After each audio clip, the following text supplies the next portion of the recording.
personas, solamente 1.2 millones corresponde a diabetes tipo 1 y el resto va a corresponder a diabetes mellitus tipo 2 y gestacional, ¿ya? En cuanto a la diabetes mellitus tipo 2, todas las personas van a presentar un grado de insulinoresistencia predominante con deficiencia de insulina relativa. ¿Qué quiere decir? Que estas personas todavía van a poder sintetizar y producir insulina, mas no hay un déficit absoluto de insulina como en la diabetes tipo 1 que vimos en la anterior clase, ¿ya? Entonces, las personas con diabetes tipo 2 no van a ser insulino requirientes, pero en algún momento de su enfermedad y de su vida van a necesitar insulina, ¿ya? Que puede ser transitoria su utilización y vamos a ver cuándo se les da, o puede ser que ya sea permanente dependiendo de su enfermedad. La mayoría de estas personas que tienen diabetes tipo 2 está asociada y relacionada con obesidad, ¿ya? O con sobrepeso. Cierra la puertita, no sé quién está ahí. Desde ya, la misma obesidad va a provocar cierto grado de insulinoresistencia, ¿ya? El tipo de diabetes mellitus es poco frecuente que estas personas vayan a manifestar cetoacidosis diabética. Es muy poco frecuente, a no ser que tengamos un niño o adolescente con diabetes mellitus tipo 2 y que me vaya a manifestar cetoacidosis diabética. ¿Hay niños con diabetes mellitus tipo 2? Sí. Lamentablemente la obesidad y el sobrepeso lleva a que los niños y los adolescentes presenten ya diabetes mellitus tipo 2. ¿Muy bien? Más otras complicaciones sí van a manifestar estas personas. Tenemos factores de riesgo para diabetes mellitus tipo 2. Miren, tenemos modificables y tenemos los no modificables. ¿Qué quiere decir? ¿Que se puede prevenir y evitar la diabetes mellitus tipo 2? Claro que sí, totalmente. De todas las diabetes mellitus, la diabetes mellitus tipo 2 y la gestacional se pueden prevenir, solamente modificando estos factores de riesgo que están aquí. Y es donde mayormente están haciendo campañas de prevención para estos dos tipos de enfermedades o de diabetes mellitus. ¿Muy bien? Sobrepeso, obesidad, sedentarismo, presentar ya una glucosa alterada en ayuna o una ya intolerancia a la glucosa o también llamada resistencia a la insulina o prediabetes, hipertensión arterial, alimentación poco saludable y tabaquismo, podemos prevenirlo, ¿no? Y son factores de riesgo para diabetes mellitus, claro que sí, ¿ya?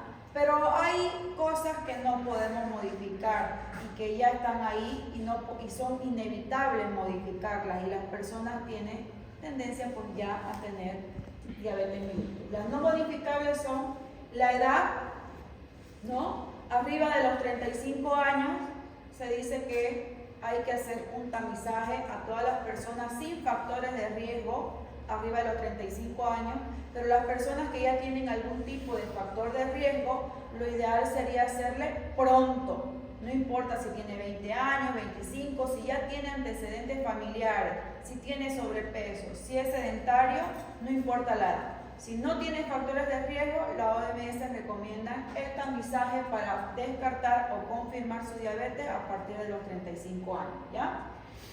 Otra cosa no modificable es la etnia o raza.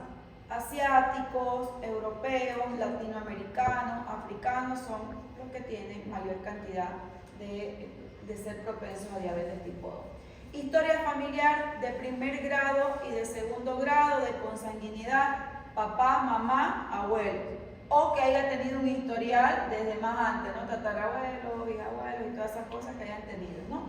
Son factores que no se pueden modificar, que ya a nivel genético el gen va a estar de generación en generación. Muy bien. Antecedentes de diabetes mellitus gestacional o que haya hecho esa mujer una hiperglicemia o una crisis hiperglicemia durante su gestación por primera vez, ¿ya? También puede llegar a afectar y quedarse ya con diabetes mellitus tipo 2.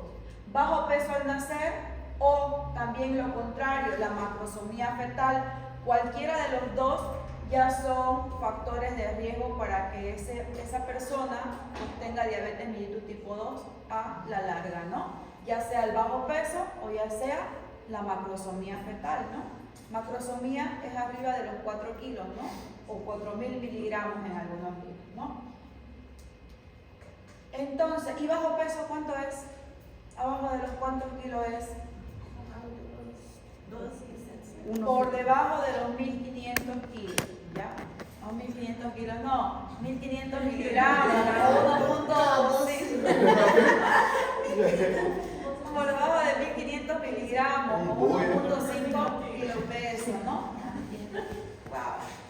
No creo que ojalá nunca nadie llegue a 1.500 pesos, yo creo que no es compatible con la vida, ¿no? Si el hombre que tiene obesidad en el mundo pesaba, porque ya se sometió a la reducción de peso, pero pesaba 526 kilos o 566 kilos, no me acuerdo bien, ¿no?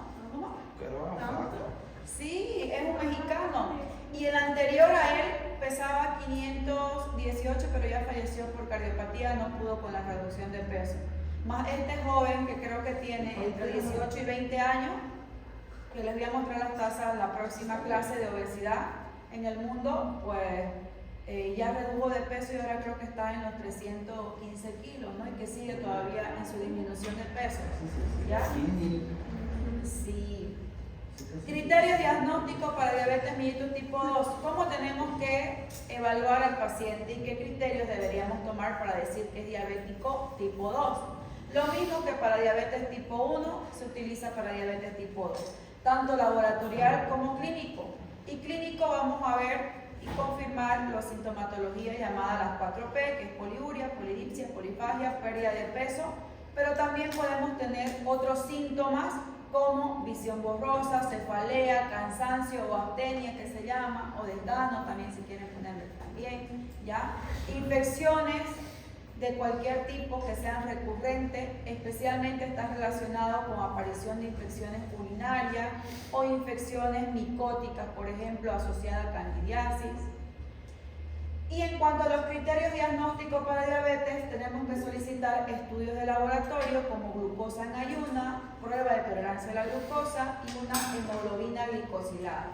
¿Qué parámetros debemos considerar para decir que un paciente es diabético? Pues como observan allá, porque ya se me adelantó mi batería, creo que dejé mi batería en el auto. Diabetes mellitus, una glucosa en ayuna mayor o igual a 126 miligramos por decilitro. Una prueba de tolerancia oral a la glucosa que sea mayor o igual a 200 y una hemoglobina glicosilada que sea mayor a 6.5%, podemos hacer el diagnóstico de diabetes mellitus, ¿ya? Pero también, si tenemos una persona que está con una glucosa arriba de 200 a cualquier hora del día, sea en la madrugada, en la mañana, en la tarde, y está acompañada con 2 o más síntomas de diabetes, incluida algún tipo de infección que esté ocasionando eso, pues también ya es diabético. Ya no hay por ningún lado de decir, no es diabético, vaya para su casa. ¿Ya? Muy bien. ¿Cómo es esto de la fisiopatología de la diabetes mellitus tipo 2 para que aparezca? Factores de riesgo, modificables y no modificables, que serían los factores de tipo ambiental, especialmente relacionados con obesidad y hoy en día lo que se llama estrés, ¿no? Todo mundo andamos estresados. Yo la otra semana estaba estresadísima, pero ahora esta semana ya no. Entonces ya estoy más tranquila para las exposiciones, no lo voy a preguntar mucho. En cuanto a, no sé, el miércoles ya puede cambiar mi actitud en dermatología. ¿En serio? Entonces el factor estrés que nos va a llevar a nivel celular va a producir estrés oxidativo, apoptosis y muerte. También puede ocasionar un factor concomitante para que pueda aparecer diabetes mellitus tipo 2, especialmente aquellas personas que están, por ejemplo, sometidas bajo un estrés laboral de cualquier tipo, especialmente las personas que trabajan durante la noche, que ya de por sí cumplen un cambio rotundo en el sueño, que la falta de sueño te lleva a un estrés, ¿no es cierto? Entonces, no te alimentas bien, te va a llevar a un estrés. no duermes bien, va a llevar a un estrés ¿de dónde? Oxidativo, y eso se va a reflejar en el cuerpo de la persona. ¿Y cómo se va a reflejar ese estrés en el cuerpo de las personas, ese estrés oxidativo a nivel celular? Mal humor, aumento de peso, arrugas o envejecimiento, ¿no? Disfunción a nivel de las otras hormonas, como ejemplo las hormonas gonadales. Va a haber en hombres, por ejemplo, disfunción sexual, ¿no? En mujeres baja o pérdida de la libido, ¿ya? Entonces todas esas cosas va a llevar a esto, ¿ya? Pasa que el diabetes mellitus tipo 2, para que aparezca, y antes de que aparezca la diabetes mellitus tipo 2, primero las personas van a cursar con algo que se llama resistencia insulínica o llamada prediabetes, ¿ya? Antes de que aparezca. A esto se le denomina historia natural de la enfermedad en diabetes mellitus tipo 2. Factores ambientales. Otro, anormalidad ya de la función de la misma célula beta pancreática, que va a producir deficiencia, miren, del efecto estimulante de la glucosa, y también por otro lado vamos a tener atrofia del páncreas, vamos a tener alteraciones del prereceptor, defectos del receptor, deficiencia del postreceptor, a causa de factores ambientales y a causa de la anormalidad de la función de la célula beta. Eso va a llevar a que haya un cambio a nivel celular, ¿ya? Y produzca resistencia a la insulina en un inicio. Otro factor es el hereditario, y aquí puede haber polimorfismo genético. Se dice que cuando tenemos un familiar de primer grado, papá o mamá, nosotros heredamos el 50% de las posibilidades de desarrollar diabetes mellitus durante nuestra juventud, adultez o ancianitud, ¿no es cierto? Entonces todos estos factores van a llevar a que cause un daño a nivel de las células pancreáticas, a nivel de los receptores, ¿ya? A nivel mismo de la célula beta y la producción de insulina. Va a causar estrés oxidativo, muerte, y entonces va a empezar a haber una degeneración celular. Todo eso va a llevar a resistencia a insulina. Pero como nuestro cuerpo es tan sabio y todavía dicen no, vamos a luchar contra esto y no puede ser posible que esta persona, hasta que recapacite, mejore sus hábitos, porque no tiene fe todavía en nuestro propio cuerpo, en nuestra propia célula. Lo que pasa es que ante toda esa hiperglicemia que produce la mala alimentación, la obesidad, el estrés, ya el factor genético que tiene, que no lo podemos modificar, y todo el daño que le hace, va a causar hiperglicemia. Pero nuestro cuerpo va a compensarlo produciendo mayor cantidad de insulina, a lo que se llama hiperinsulinemia, ¿ya? Entonces, en un inicio, antes de que aparezca la diabetes mellitus, va a aparecer este estadio de prediabetes, donde nuestro cuerpo va a tratar de compensar. Hiperglicemia, porque comemos muy mal, no dormimos bien, tenemos nuestro factor genético, tenemos el factor estrés, obesidad, nuestro cuerpo hiperinsulinemia. Hiperglicemia, hiperinsulinemia, hiperglicemia, hiperinsulinemia. ¿Cuánto tiempo la persona puede estar en este ámbito de prediabetes o resistencia a la insulina? Puede estar entre 5 años, 10 años con esto, ¿ya? De prediabetes. A veces no va a manifestar síntomas todavía de diabetes, o puede manifestar, no sé, polifagia, por ejemplo, ¿ya? Polidipsia, pero el paciente todavía, la persona no toma en cuenta de que estamos ante una resistencia a la insulina, porque su cuerpo trata de compensar esa hiperglicemia. Pasa este tiempo de hiperinsulinemia e hiperglicemia compensatoria y las células se cansan, el cuerpo se cansa y dice, pucha, ya esta persona no va a cambiar su actitud misma, la célula, ya no me importa, que haga su vida. Y entonces esos 5 a 10 años previos de prediabetes que trataba de compensar el cuerpo, empieza a decaer la célula beta pancreática y empieza a haber un estadio de diabetes mellitus. Muy bien. Cuando estamos en este estadio de prediabetes o insulinoresistencia, pues nosotros podemos revertir todas las complicaciones de la diabetes y la diabetes misma. Se puede curar, claro, puedes mejorar en este estadio. Pero cuando ya pasan 5 años, 10 años y la persona no modifica sus hábitos de factores de riesgo modificables y que podríamos mejorar, va a terminar en diabetes mellitus. Y a partir de acá, cuando hacemos el diagnóstico de diabetes mellitus, ¿ya? El paciente o la persona ya llega con diabetes mellitus y tal vez con una o más complicaciones. Llegan a la emergencia a veces con hiperglicemia y su pie, úlcera que no sanaba hace 3 meses. Llega a la emergencia totalmente deshidratado, descompensado, con su síndrome hiperglicémico hiperosmolar no cetósico. Llegan a la emergencia con una infección urinaria ya de varios días, ¿no? Y tal vez hasta con un grado de insuficiencia renal. O sea, aquí en diabetes mellitus, por todo este tiempo del daño celular que le hiciste, ya va a repercutir directamente y la persona llega con complicaciones. No es que cuando le hacen el diagnóstico recién va a ser complicaciones, no.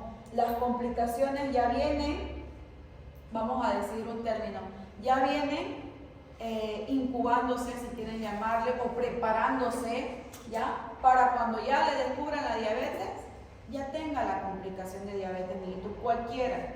Y a partir de ahí ya es cuestión de tiempo, que pueden ser entre 5 a 10 años, que si no se hace un diagnóstico previo, pueden pasar 5 a 10 años y después de eso recién la persona también puede manifestar una complicación grave de la diabetes y todo lo que conlleva diabetes mellitus. ¿Y qué pasa en el cuerpo cuando empieza a haber esa descompensación? Empieza a ver la verdadera fisiopatología de la diabetes mellitus sin vuelta atrás. A partir del diagnóstico de diabetes ya no hay vuelta de reversión y de cura, solamente hay mejoría de las complicaciones de los síntomas. Y a esto se le llama octeto ominoso, porque se ha descubierto que la diabetes no solamente va a ocasionar repercusión a nivel pancreático, a nivel hepático o a nivel renal, como se creía antes, sino que estas hiperglicemias van a afectar a todo nuestro organismo. Va a hacer que esta disfunción de nuestros neurotransmisores ya se vean alterados por causa de la hiperglicemia. Va a hacer, voy a poner el punterito de acá ya, va a hacer que esta disminución de la secreción de la insulina pues produzca hiperglicemia. Disminución del efecto incretina, porque recuerden que a nivel intestinal tenemos unas enzimas que se llaman incretinas, GLP-1 y GIP, que son súper buenas y nos ayudan con la absorción de glucosa, ¿ya? Y de esa forma, gran parte de la glucosa va a ser utilizada y otra parte no se va a utilizar. Luego también tenemos el incremento en la lipólisis, incremento en la reabsorción de glucosa, resistencia a la insulina nos va a dar mayor hiperglicemia y entonces todo nos lleva a los factores hiperglicemiantes, ¿ya? Por repercusión. Todos esos factores va a hacer que aumente más nuestra hiperglicemia a nivel plasmático y puede ser que ya nuestro cuerpo no lo vaya a compensar. Se manifieste síntomas y complicaciones de la diabetes mellitus. Cuando hay disfunción de nuestros neurotransmisores, las personas y atacan el sistema nervioso central, pues las personas van a manifestar, por ejemplo, complicaciones de neuropatía diabética, que puede ser en un inicio mucho dolor y tener dolor que de hombro, que de brazo, que de cadera, que de rodilla, de todos lados, ¿ya? Puede ser poli, muchas articulaciones afectadas, o uni, que solamente se afecte siempre a uno, ¿ya? Otra es la pérdida de sensibilidad, especialmente en los pies y en las manos, ¿ya? Y ahí entonces aparece el famoso pie diabético, solamente por eso y por causa de la hiperglicemia, ¿ya? Otra cosa que nos puede producir, puede ser que ese incremento en la reabsorción de glucosa se vea afectado, porque la glucosa es una molécula muy grande, y entonces el cuerpo trata de buscar un escape para que sea eliminada la glucosa, y el único que trabaja el doble para que suceda eso es el riñón. Entonces el riñón va a tratar de eliminar glucosa y va a aparecer glucosuria. Pero no solamente eso, va a eliminar electrolitos, potasio, sodio y va a producir mayor deshidratación. No solo eso, empieza a haber mal funcionamiento en el metabolismo de las proteínas y entonces empieza a eliminarse proteínas a nivel renal. Y entonces empieza a haber el daño en la microvasculatura por glucosa y por eliminación de las proteínas, porque no es normal que se eliminen proteínas y glucosa por la orina. y empieza a haber ese daño. Ese daño va a ser progresivo, a veces microscópico, no se ve la proteinuria, hay que pedir otros estudios para verse la proteinuria y empieza a haber cambios en el riñón y las personas empiezan a tener insuficiencia renal. Esta hiperglicemia produce radicales libres y mayor estrés oxidativo a nivel de la microvasculatura y justamente va a ir a repercutir a la microvasculatura de nuestros ojos y va a producir retinopatía diabética, ¿ya? Entonces ahí viene la ceguera parcial y luego total. Y así sucesivamente va a ir afectando todo nuestro cuerpo y el paciente diabético puede tener una complicación, 2 complicaciones, todas las complicaciones del mundo. Y no solamente esa, también va a tener complicaciones de las cuales no se mencionan, pero que se tienen que hablar, como por ejemplo las infecciones odontológicas, porque sufren mucho de gingivitis, sufren mucho de caries y pérdida también de la pieza dental, sufren mucho de infecciones urinarias, sufren mucho de gastropatía, cursan mucho tiempo con fases de estreñimiento o con fases de diarrea porque también ataca el sistema nervioso, ¿ya? Va a tener también disfunción a nivel de otros sistemas como por ejemplo el sistema cardiovascular y las personas van a tener hipertensión tanto renal como cardiovascular, retención de líquido, insuficiencia cardíaca, infarto agudo de miocardio, ACV y un montón de cosas, ¿ya? Entonces, todo esto nos va a llevar al cuadro clínico, pero ¿cómo manejamos a estas personas, ¿no? Porque aquí el cuadro clínico ya lo conocemos, ya lo hemos estado hablando, ¿no? Balanitis, vulvaginitis, síntomas de otras complicaciones, otras infecciones que pueden venir asociadas. ¿Cómo tenemos que hacerle la evaluación clínica a estas personas con diabetes tipo 2? Primero, realizarle una historia clínica súper buena, preguntándole en la anamnesis y en la parte de filiación, desde la edad, desde en qué trabaja y cuánto gana. ¿Por qué? Lamentablemente aquí en Bolivia, porque voy a hablar de la situación de Bolivia, el seguro de salud no cubre todo el tratamiento que el paciente vaya a tener. Entonces, el paciente tiene que comprarse, ¿no? No es lo mismo atender tal vez una persona con diabetes mellitus tipo 2 que gane un sueldo mínimo de 2.500 y tenga 3, 4, 5 hijos, ¿no? Con una persona, por ejemplo, soltera y que esté iniciando un trabajo y que no tenga hijos ni nada y que solamente él se mantenga, ¿no? O una persona, ingeniero, médico, no sé, algún trabajador que tenga un trabajo fijo y que tenga para comprarle sus medicamentos, ¿no es cierto? No. Porque en un inicio el tratamiento para la diabetes mellitus te puede costar 200, 300 bolivianos, ¿no? Pero las complicaciones ya no te van a costar 300 ni 500 bolivianos, ¿no? ¿Cuánto sale una cirugía de pie diabético? ¿Cuánto sale una diálisis? ¿Cuánto sale una cirugía oftálmica para retinopatía diabética? ¿Alguien se ha hecho una cirugía oftálmica que haya pagado? ¿Cuánto cuesta nomás la medición de lentes? A ver. Gratis, pero tienes que comprar el lente. ¿Y cuánto te sale el lente?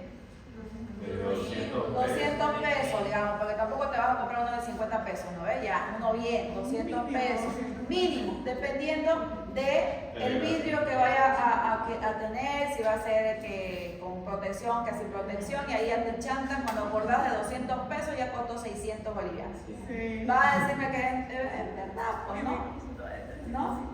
Entonces, ya desde ahí están viendo que esa persona con diabetes y retinopatía, aparte de utilizar sus lentes y su medición, va a necesitar cirugía. Una cirugía normal de catarata simple sale arriba de los $3.000. Normal, simple, en un solo ojo, porque si son 2 ojos, no te va a operar uno por ojo. No, chicos, no es así la vida. No es así la vida, ya no hay cómo en esta situación, ¿ya? Entonces, imagínense, ¿ya? Y las con láser cuestan más caras, porque la que les digo es sin láser, entonces. Muy bien. Anamnesis completa, antecedentes familiares, antecedentes alérgicos, antecedentes alimenticios, que es muy importante aquí. Si come bien, qué clase de comida come, eso es importante. Porque, por ejemplo, si nos toca atender a una persona que trabaja en el transporte, ya sea taxista, ya sea micrero, ya sea de transporte que hace pesado, que hace interprovincial, departamental o que se va a otros países, les cuento que no se alimenta nada bien. Comen donde sea, a la hora que sea, a veces ni comen, a veces ni duermen, ¿no? Comen de ahí, no sé si han visto que el micrero la cadena no para nada, van comiendo, ¿no? Y con suerte, y de ahí no comen nada, ¿no? Y ellos son los más propensos que yo he visto acá a tener insuficiencia renal crónica. ¿Ya? Aparte de que todo el tiempo están sentados, que también es un factor fundamental para los riñones, ¿no? ¿No saben que los riñones se calientan? ¿Y eso afecta? Claro que sí, las abuelitas, la verdad, ¿no? Son sabias, porque eso se ha visto a lo largo del tiempo, es verdad. Entonces, la anamnesis minuciosa, ¿ya? ¿Qué más veríamos en el paciente diabético? A ver, al examen físico, ¿qué exploraríamos en el paciente diabético? Desde la cabeza, vamos de la cabeza hasta la punta del pie. En la cabeza, ¿qué tendríamos que ver? Incluido cuello. Edema. Si hay acantosis nigricans, ¿no? Si tiene verrugas también en el cuello, que son dos signos para una posible insulinoresistencia, ¿no? O diabetes mellitus. ¿Qué más vamos a ver? Si hay retinopatía, la parte oral, si tiene un buen cuidado higiénico, si tiene caries, si tiene gingivitis, porque a veces no revisan nada de esas cosas. Y a veces la infección está ahí, les busca un montón de cosas y si no revisan está ahí. Muy bien, si hay retinopatía la podemos hacer con un fondo de ojo, una linternita, miramos ahí cómo está, ¿no? Que eso lo van a ver en oftalmo, cómo hacer un buen fondo de ojo, que no es nada del otro mundo, es fácil, presten atención, porque cualquiera lo puede hacer. Y ver la parte oral, ¿no es cierto? Toda la parte oral, porque a veces también está acompañado de candidiasis y hacen candidiasis bucal también. A veces en estas personas que consumen coca en nuestro medio, sí o sí, blanco se queda por irritación de la coca y cuando acuerdas te hace la candidiasis también, ¿ya? ¿Qué más tendríamos que buscar? Acantosis, boca, mucosas si están deshidratadas o si están no muy hidratadas, la piel, ¿no es cierto? El color de las escleras, si están pálidas, si está algún color medio claro. Muy bien, ¿qué más? En la parte cardíaca, sí o sí hay que hacer la exploración cardíaca, ¿ya? Hay que ver los 4 focos, ¿no? Auscultación, porque ellos tienen tendencia a veces a presentar arritmia cardíaca, ¿ya? Entonces hay que valorar la parte cardiovascular y hay que ver, escuchar los pulmones también, porque diabetes mellitus y tuberculosis en nuestro medio es grave. ¿Es frecuente? Sí, súper frecuente, ¿ya? Entonces hay que valorar. ¿Qué más le valoraríamos?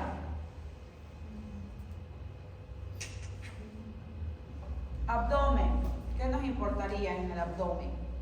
Ahí, aparte de la exploración física, ver qué tipo de fisiotomía abdominal hay, ¿no es cierto? Ahí entra la parte de la obesidad, ¿no? Si es en pera, si es en manzana, IMC, ver los signos vitales, no se olviden, presión arterial, su peso, su talla y todas esas cosas, ¿no? Extremidades, si no hay edema. Muy bien. Exámenes de laboratorio, ¿qué le pediríamos al paciente diabético? Obvio, glucosa en ayuna, prueba de tolerancia a la glucosa, hemoglobina glicosilada, hemograma completo, examen de orina, sí o sí, ¿no? Y a eso podemos asociar otros estudios complementarios de acuerdo a lo que el paciente nos va a referir, ¿no es cierto? Si hay infección de por medio, de qué lado es la infección, si es pulmonar, rayos X de tórax, por ejemplo, si es abdominal, ecografía abdominal, rayos X abdominal, la parte cardiovascular, sí o sí, hay que hacer un electrocardiograma mínimo, medidas de presión arterial, todo lo que ustedes vayan a ver, para poder hacer un buen control evolutivo y ver si lo podemos manejar nosotros o si lo tenemos que derivar tal vez a un especialista, ¿ya? Porque a veces no en todos los lugares hay especialistas, le va a tocar a todos manejar diabetes mellitus y a veces hay mal manejo de diabetes mellitus. Sí que hay. Tratamiento para diabético tipo 2, educación diabetológica, plan de alimentación individual para cada persona, actividad física también individual para cada paciente con diabetes, autocontrol, se dice que todos los pacientes o personas con diabetes, independientemente de su diabetes, tienen que tener un glucómetro en su casa, sí o sí, porque tienen que ellos automedirse, ¿ya? Medicación para diabetes tipo 2, tenemos los famosos antidiabéticos orales, ¿no? Y no sé qué razón, porque ya veo que están viniendo los otros chicos ahí. Ya todavía nos faltan unos minutitos. Muy bien. Antidiabéticos orales. Aquí tenemos un mundo de antidiabéticos orales, ¿ya? Desde el mejor hasta el mejor, porque en la realidad todos son buenos, pero va a depender del paciente y de su rango de glucosa y de todos sus factores de riesgo que vaya a tener el paciente. Como número 1 tenemos a la metformina, que pertenece a la familia de las biguanidas. La metformina no es un hipoglucemiante, o sea, no va a ir a actuar directamente en la célula beta y hacerme bajar la glucosa. La metformina es un normoglucemiante. ¿Y cómo va a actuar la metformina en nuestro cuerpo produciendo normoglucemia? Va a actuar inhibiendo, miren, la gluconeogénesis, o sea, la producción de glucosa hepática en ayuna. Nos va a ayudar en la sensibilidad de la insulina a nivel periférico, especialmente de los músculos, ¿ya? Y nos va a ayudar con la pérdida de peso, ¿ya? Aparte de eso, la metformina ha demostrado ser un medicamento plenotrópico porque tiene muchísimas funciones positivas. Aparte de que te baja la glucosa, aparte de que te ayuda con la reducción de peso, también nos disminuye triglicéridos, nos controla o nos disminuye la presión arterial, nos controla también el colesterol, nos ayuda en el tratamiento del síndrome de ovario poliquístico, ¿ya? Inhibiendo y mejorando la LH, aumentando los estrógenos, bueno, etcétera, etcétera, etcétera, ¿ya? Esta metformina es uno de los tratamientos principales para la diabetes mellitus, mas no es el único. ¿Hay mejores? Sí, hoy en día hay muchos mejores medicamentos. De hecho, ya se está dejando atrás la metformina. Pero en cuanto a costo, este es un medicamento excelente, de bajo costo y que está en todas partes del mundo. Ya que lo vamos a tener desde presentación de 500 miligramos, 750 miligramos, 850, 1000 miligramos, 2000 miligramos, o sea. Y lo podemos tener combinado con casi todos los medicamentos antidiabéticos orales, ¿ya? Inclusive se puede combinar con metformina si así el paciente lo requiere y no hay ningún efecto negativo, ¿ya? Monoterapia podemos iniciar de 500 miligramos cada 12 horas, cada 8 horas, o 850 miligramos cada 12 horas o una vez al día, dependiendo si estamos ante una prediabetes, resistencia a la insulina y viendo todos sus estudios laboratoriales, ¿ya? Se puede también utilizar dosis máxima de 2550 como dosis máxima de insulina. Se dice que hay que darle, de metformina, se dice que hay que dar la metformina con los alimentos o después de los alimentos porque hay mejor tolerancia, ya que la metformina tiene sus efectos secundarios como dolor a nivel gástrico, te puede producir una gastritis, sí, te puede producir sabor metálico o medio amargo que tienen las personas, ¿ya? Te puede producir náuseas, mareo, un poco de anorexia, sí, esos son los efectos secundarios, ¿ya? Y en algunas ocasiones dolor abdominal por la misma gastritis. Entonces, durante la alimentación o después de la comida se puede dar metformina, ¿bien? Contraindicado en insuficiencia renal crónica, mejor hay otros medicamentos mejores en esto, insuficiencia respiratoria, insuficiencia cardíaca, infecciones graves, que para qué la vamos a utilizar, si se puede utilizar insulina o otros medicamentos, ¿ya? Acidosis láctica, que también, o acidosis de tipo metabólica, otras causas también se tiene que evitar el uso de la metformina, ¿ya? Muy bien, yo creo que hasta aquí vamos a avanzar hoy día y ya en la clase práctica continuamos con lo que nos toca práctica, ¿ya?